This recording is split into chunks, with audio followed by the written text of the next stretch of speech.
Good morning, dear friends. My name is Igor Yakovenko. It is now 7 hours 43 minutes in Kyiv. Today, February 13th, we continue our morning reflections on what is currently taking place in Russia, in the world, and in our souls. There is a significant amount of news to discuss today. I'll start with some good news, I think. Not a single one was intercepted by defenses. The remarkable fact is that Ukrainian drones have just set an impressive new distance record. These drones flew a total of 1,750 kilometers and successfully struck a major oil processing facility, demonstrating a significant advancement in their long-range strategic strike capabilities. At a Lukoil site, the refinery is in the Komi Republic, in the city of Ukhta.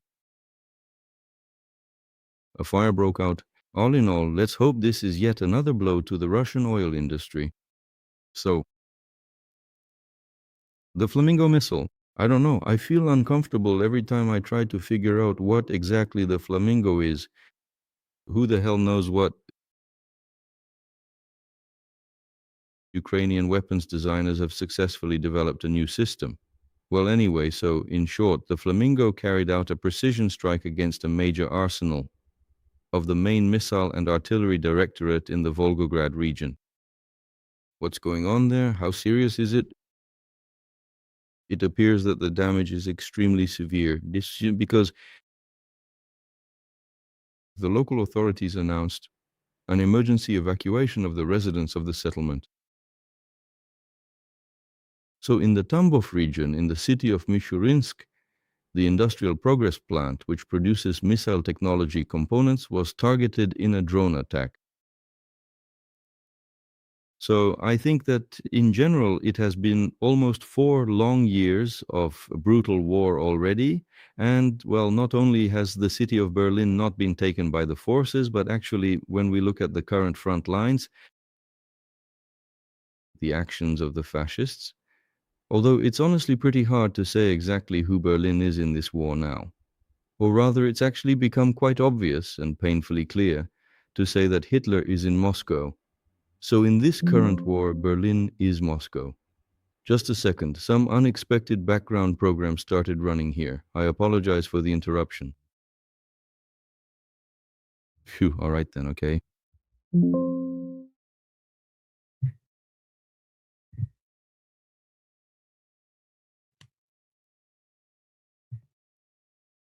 So, well then, moving on to our very next news item. This is a very interesting piece of news. A real major battle for Telegram has unfolded in Russia. Let's watch a video now from one of the active participants in this battle. This is Seryoga the paratrooper Sergei Mironov. Let's see what he has to say about what is currently happening in Russia regarding this situation. Who's slowing down Telegram? Go to the front lines, to the special military operation. The guys who are shedding blood, their only connection to their families and loved ones is through this. What are you doing, idiots? I call things by their proper names. Idiots, what are you doing? People are raising money for the special military operation. For many people, the only way to communicate with their families and loved ones is through Telegram channels. Yes, Max is wonderful, but let's at least give people the opportunity to decide for themselves what they choose. I want to say it once again, those who are doing this are absolute scoundrels, total scoundrels. People are dying there right now, dying for Russia, for the entire Russian world. And what exactly are you doing? Think again. Well, that was the official speech delivered by the head of the parliamentary faction. Of course, I fully understand that all of these statements should probably be taken in quotation marks, Sergei Mironov representing a just Russia. This all took place just outside of this public debate. The members of the parliamentary faction A Just Russia have formally requested the Russian Security Council to assess the actions of Roskomnadzor regarding the slowdown. Well, Roskomnadzor are nothing but scoundrels. They are nothing but a group of scoundrels, and if we are going to discuss the reality that Roskomnadzor is, as we know, heavily supported by both the FSB and the presidential administration, specifically by individuals like Kirienko, who clearly has his own deep-seated commercial interests in this entire unfolding story, then we must realize that this particular word, scoundrels, in one way or another, directly touches upon a very large number of people within these powerful circles. The same goes for the communists, the CPRF, Zhuganov's people. They are planning to send an inquiry to the Ministry of Digital Development about this. Well, it turns out that actually the new people are acting very shyly here. Apparently, it seems they were told not to stick their necks out. In fact, a very curious and complex situation is unfolding, because in the end it becomes clear that all these metaphorical spears will cross, and all these swords, or I don't know, ice axes or hammers, will eventually cross right there in Putin's office. The primary individuals and groups involved in this battle are, on one particular side of the conflict, that specific part of the war party which directly defends the interests of the occupiers and those who are currently fighting. And it is very clear that the only argument here is that the people have nothing to do with any of this, that people in Russia are being deprived of their familiar environment. In general, Telegram has become a kind of home for many, the only way to get any reliable information, given the blocking of YouTube and other platforms, and overall the increasing restrictions on the flow of information. So in this case, the population isn't being considered at all. The fact that people will have a significantly harder life is not a valid argument at all. It's simply not an argument. But the fact that the Russian armed forces, acting as an occupying army, are losing their capacity to effectively coordinate their actions with each other. That is the single most important argument, and that argument will be put into practice. I wouldn't rule out that it's very possible the General Staff will have its say as well. And on the other side, there are forces like the current presidential administration, and specifically individuals like Kirienko, who has a very significant personal and commercial interest in eliminating both Telegram and YouTube, and virtually everything that's alive in order to further promote their own interests of his very own making. These structures, the structure headed by his son, Vkontakte, the Max Messengers, and so on. And the second force, which is quite obviously in favor of completely eliminating Telegram, is the Russian Federal Security Service, the FSB. So which side will prevail? Will the supporters, so to speak, of the army, the supporters of the occupation army, be able to explain to Putin that this is a major blow to whether it is his long-held obsessive dream of somehow completely destroying all of Ukraine, or if the real power lies with the FSB guys who are pushing their own specific political agenda, those FSB guys, and specifically Kirienko, who is whispering constantly about how the Telegram platform is actually a dangerous tool controlled by the enemy, and that, in fact, to put it quite simply, anyone who continues to use Telegram is actively serving the enemy. Well, in general, to put it in the simplest terms possible, it's quite interesting. It is a truly fascinating battle, an extraordinary kind of peculiar toad-viper showdown unfolding before us. In this situation, please forgive me, supporters of freedom and democracy, but right now I am standing on the side of Kirienko and the FSB. Because if we examine the situation from a purely pragmatic perspective, of course, the complete elimination of Telegram within Russian territory, yes, for me, personally. It will probably create significant difficulties for my contacts with close friends and beloved family members in Russia. But in the end, almost everyone uses VPNs anyway. I truly think that we will eventually get through this. Well, as for the actual practical benefits, I firmly believe that Roskomnadzor is now working closely hand in hand with others. Musk, who personally blocked, effectively halted Starlink's operations. For the Russian army, they're operating on the side of Ukraine, so bravo. Roskomnadzor. Bravo to the FSB, bravo to you, Kiriyenko. Please keep it up. And just keep on stabbing the Russian army right in the back. Okay, we will win. Well, in general, this is the unexpected conclusion I have from this battle. I'm rooting for the FSB right now. I'm just openly rooting for it. I honestly think that I believe in them, and I truly believe they will explain the situation to their former colleague. They will explain to Putin the specific benefits of blocking Telegram and say something important. The Russian army can quite easily use flags, MAX systems, or really whatever other tools they want to use. They can still rely on signal smoke, they can call out loudly to each other, just as Solovyov said. So, in short, move forward to the primitive communal system. So, another event. Also, as it seems to me, a very interesting one, which concerns the battle for Hungary. So today we have these kinds of battles. So the main point is this. Well, we all know that the upcoming parliamentary elections in Hungary will be held very soon. And in general, Viktor Orban is currently in a pretty difficult and bad situation. According to the latest opinion polls, Peter Magyar is actually pulling ahead of him. He is the leader of the Hungarian opposition and Orban's main opponent in the parliamentary elections.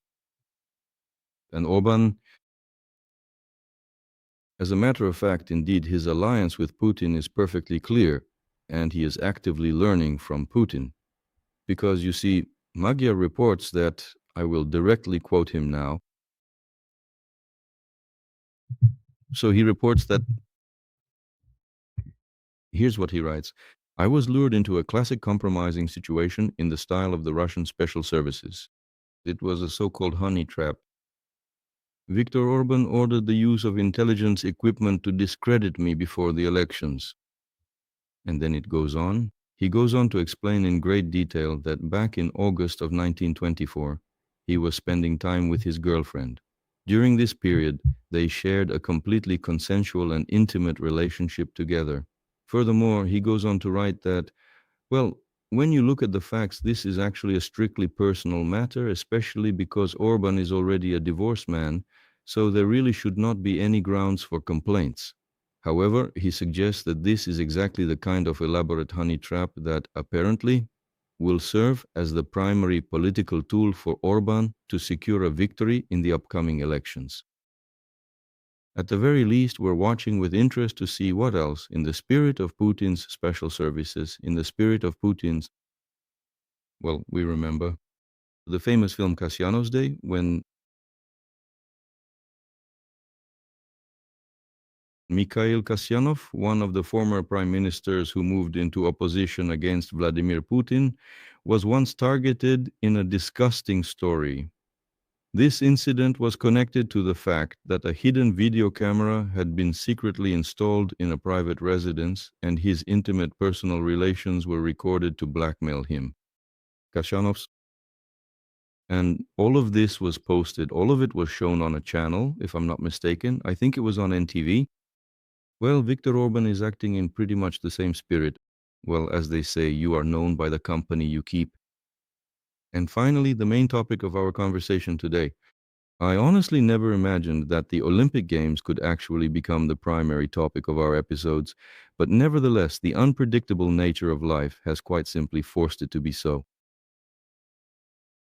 The International Olympic Committee has officially disqualified the Ukrainian skeleton athlete Vladislav Heraskevich. The reason for this situation is the Ukrainian athlete's refusal to comply with the International Olympic Committee's decision to ban certain gear. Specifically, the athlete insisted on using a helmet during training and competitions that features photos honoring the memory of Ukrainian athletes who died during the war with Russia. So, I don't think there is any real need to go into great detail about the specific factual side of this entire matter. There were a series of meetings, including several personal meetings, such as those with the IOC president and Kirsty Coventry. Coventry, I don't know where the stress should be placed. So, but the Ukrainian athlete stood his ground quite firmly and said that the athlete will not take off the helmet. According to the official public statement from the International Olympic Committee, the Ukrainian athlete has refused to agree to any of the proposed compromises. As a result of this decision, at this particular moment, I simply cannot help but take the time to quote the absolutely remarkable and truly insightful statement made by the esteemed Director of Communications, Mark Adams, who very recently said the following words to the public. So here is the very remarkable phrase. This is what he said. We have 130 different conflicts, you know. We have 130. There are quite a lot of you here. It was remarkably like a disinterested saleswoman working in a Soviet store saying, we currently have 130 different conflicts in the world. If everyone begins to openly express their deep grief, it will no longer be a competition. It will instead turn into complete chaos, said Mark Adams, the official director of communications for the organization. If he's the director of communications, then I'm the prima ballerina of the Bolshoi Theater. So in other words, you see, they have 130 conflicts in the world, right? There's a massive war raging in the center of Europe, the biggest, the most terrible since World War II. And yet, in his Olympic Committee, there are 130 conflicts, and there are a lot of you and only one of him. I can't smile at everyone. That's it. So, naturally, Ukraine's reaction is completely understandable. The head of Ukraine's Ministry of Foreign Affairs, Sibiha, stated that the IOC didn't disqualify a Ukrainian athlete, but rather its own reputation. And of course, the phrase 130 conflicts in the world, those are truly remarkable words. That's it. So, actually, if we take a moment to do a quick fact check, in reality, approximately 650 Ukrainian athletes and coaches have tragically lost their lives during the ongoing war. Now, let's take a moment to think about what really happened. So first of all, let's try, well, it is difficult, of course, but let's try to imagine and put ourselves in the shoes of others, in the position of the IOC. What should the IOC have done, given that they're trying to follow Coubertin's principle while carrying a portfolio of politics? Then, at this point, I would like to quote the renowned Ukrainian philosopher and distinguished cultural scholar Oleksiy Panich. This was written by an author who composed a notable piece titled An Image Trap for the International Olympic Committee. Rather than simply retelling the whole story to you now, I believe it would be better to quote several key excerpts directly from his original text. Paraskevich, well, that's the Ukrainian skeleton racer placed the memory of fallen Ukrainian athletes above Olympic medals. For that, he deserves great honor and deep respect. And then, this is precisely the point where Oleksiy Panich tries to, looking at this situation through the eyes of the Olympic Committee, I believe that it is a highly beneficial exercise. Take a look at what the Ukrainian philosopher and cultural expert Oleksiy Panich writes. Despite all the political corruption, there may be some truth in this unexpected conclusion. The truth is he simply couldn't avoid punishing Hiroskevich, primarily based on the principle that what is allowed for one must be allowed for all. That means at the next Olympics, someone might come out to compete with portraits of those killed in Gaza, maybe even athletes, albeit amateurs. And someone else might display, say, images of Russian athletes who died in Ukraine while serving in the Russian army. And on what grounds, if he hadn't punished Heraskevich, could he have forbidden it? And further on, the scholar Oleksiy Panich has written that there is a third, even deeper layer. Heraskevich's bold demonstration, he was clearly risking disqualification, caught the IOC in an uncomfortable PR trap. Furthermore, it is evident that a certain amount of political pressure is being put on the committee. So, when you look at it, basically, that is the entire point of the matter. So, you see, and then there's the argument that sport, in no situation can it be outside of politics. That is obviously and perfectly clear. And, I actually have another very interesting and unique angle on this specific topic. which I initially, even long before I first came across it, this truly wonderful argument by the Ukrainian philosopher Panik is something I find very interesting, as I had similar thoughts even before that. Moreover, in one of my earlier comments, I said that despite all my personal aversion, I do, in a certain way, understand the actions of these administrators because, well, what else can they really do? Some people have these portraits while others have those. In the end, they will simply have to take one political side or the other. And basically, this means that the Olympic Committee, it seems, will become a participant in political struggle.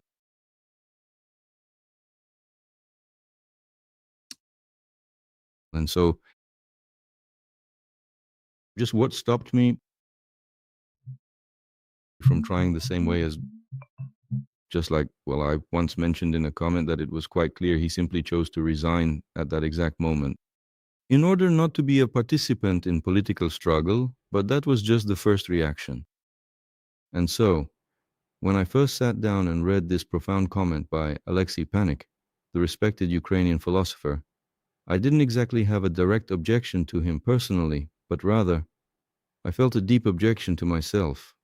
I began to wonder what exactly was it that prevented me from taking a firm and public stand against the current leadership of the International Olympic Committee.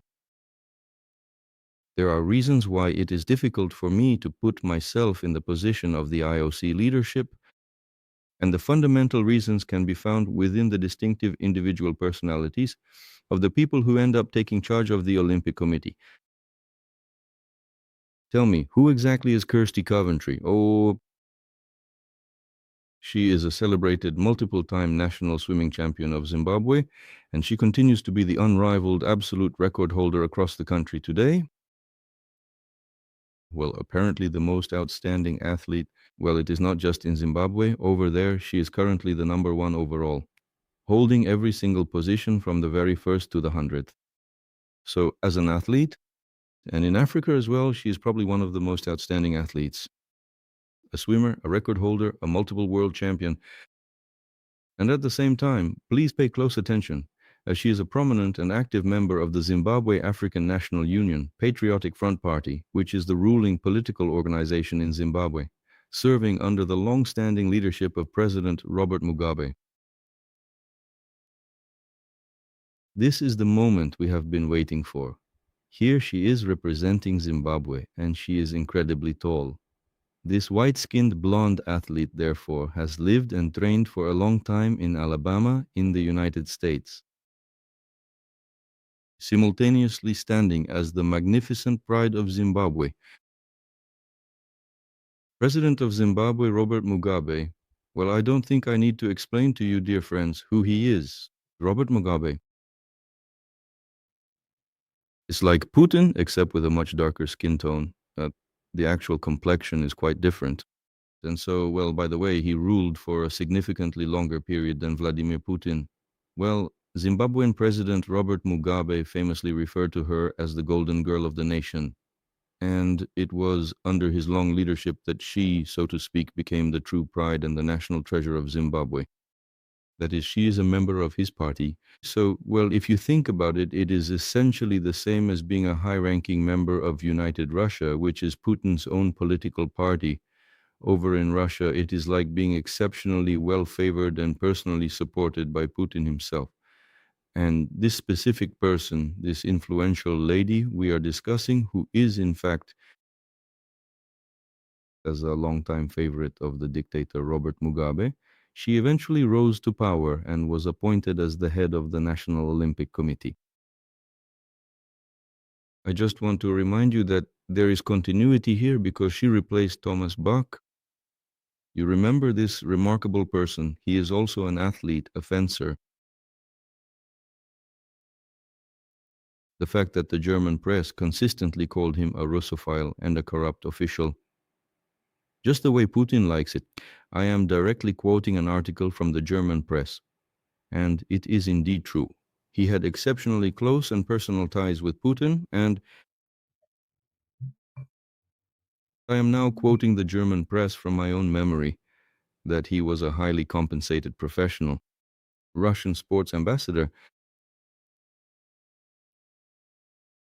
This brings us to his notorious involvement in the massive Russian state-sponsored doping scandal.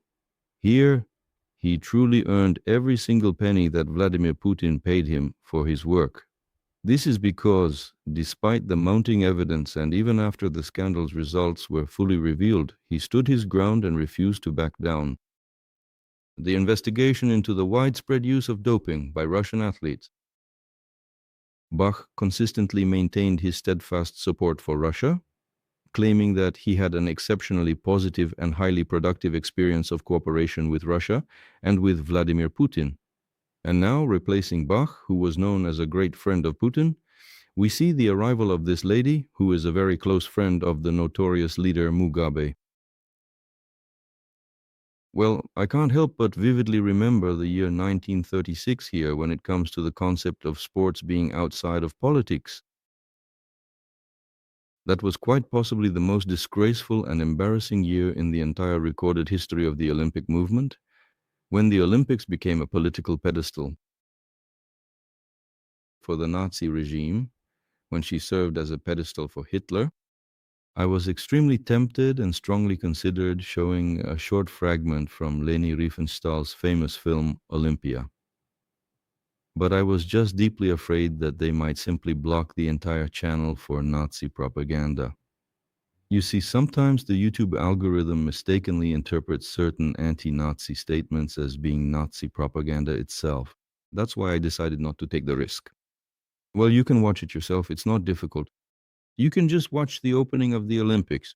I took a risk by, so to speak, I put a small fragment, just a picture from the opening of the Olympics, as the intro to this video when,